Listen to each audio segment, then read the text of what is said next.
Yo, hapo ni kituo cha polisi cha Gongo la Mboto. Yani kama unavyoona Gen Z wa TZ walivamia na kuchoma kituo cha polisi moto.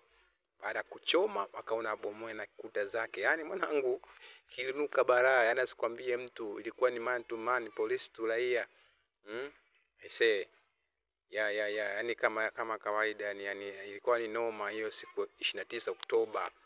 Yani watu walichezea virungu na raia pia walikufa. Kwa hiyo polisi walikimbia kituo wakakiacha wazi, raia wakapita nacho wakachoma kila kitu. Kama unavyoona hapo ni majengo tu yamebakia, kuna tabati, kila kitu kiliungua.